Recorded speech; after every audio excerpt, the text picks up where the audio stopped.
Welcome learners.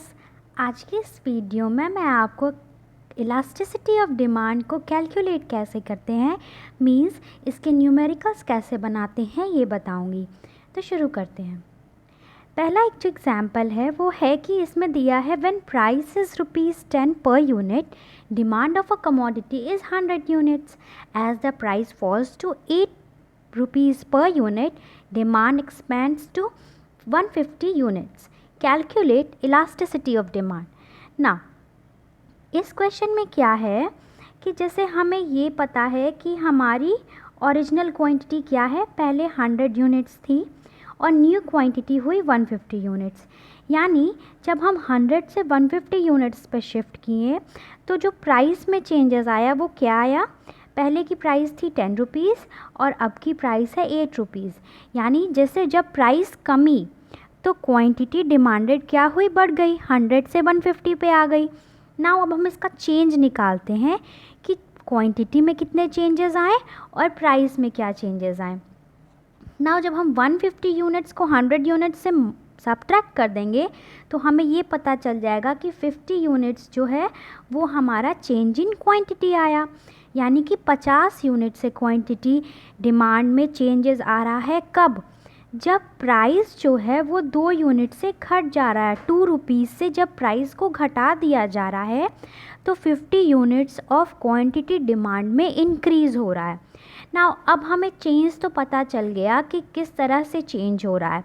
Now आप elasticity किस तरह से निकालेंगे, तो हमने जाना कि प्राइस इलास्टिसिटी निकालने का जो फॉर्मूला होता है वो होता है percentage change in quantity demanded by percentage change in price.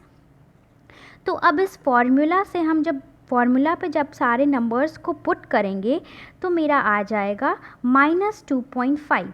जैसे change in Q by change in P into P by Q, जब हम इसको न्यूमेरिकल्स को जब इसके नंबर्स को जब पुट करेंगे, यानी चेंज इन P हमको पता चल गया है और चेंज इन Q भी पता चल गया है।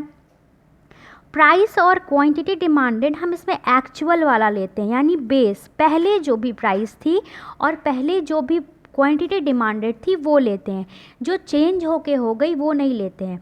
तो पहले जैसे कि हमें पता है इस क्वेश्चन में पहले की जो क्वांटिटी डिमांडेड है वो है 100 यूनिट्स और जो प्राइस ओरिजिनल प्राइस है वो है 10 यूनिट्स।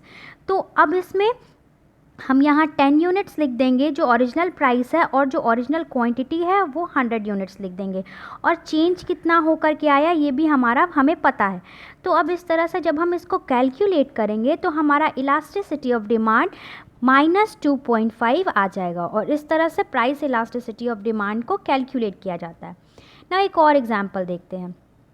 इसमें क्या है, when price of sugar is ₹5 per kg, its demand is 50 kg. When the price rises by ₹5 per kg, its demand falls by 10 kg. Calculate the elasticity of demand.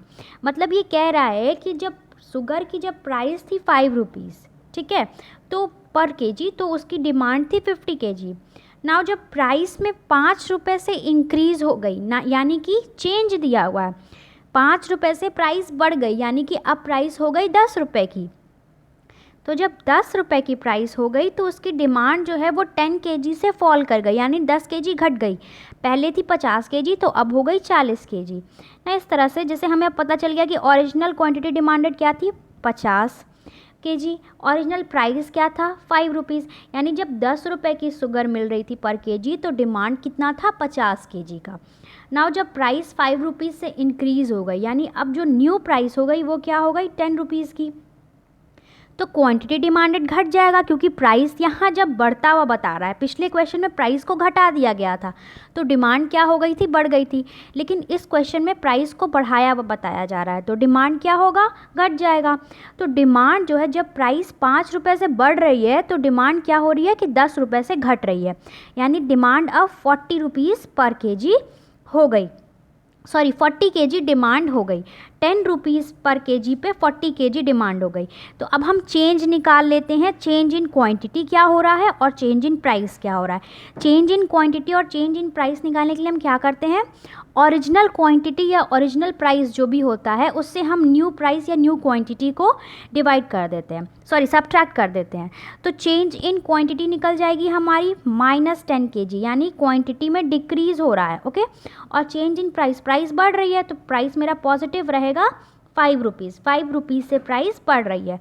Now elasticity, price elasticity of demand का formula होता है delta Q by delta P into P by Q, यानी change in quantity demanded by change in price into price by quantity. यहाँ फिर से price और quantity जो है वो हम प्रीवियस वाला लेंगे, यानी पहला प्राइस जो था, एक्चुअल प्राइस जो था, ओरिजिनल क्वांटिटी और ओरिजिनल प्राइस को, न्यू वाला नहीं लेंगे, ओरिजिनल वाला लेंगे। Now change in Q and change in P तो हमारा निकल गया -10 और बाई 5, तो हम -10/5 लिख दिए। अब प्राइस क्या थी ओरिजिनल, ₹5 थी, उसको भी हमने पुट कर दिया, और ओरिजिनल क्वांटिटी डिमांड क्या थी, 50 केजी की थी। तो जब ये इसको हम जब पुट कर देंगे तो हमारा जो आंसर है वो -0.2 elasticity, price elasticity of demand इस तरह से निकल जाएगा।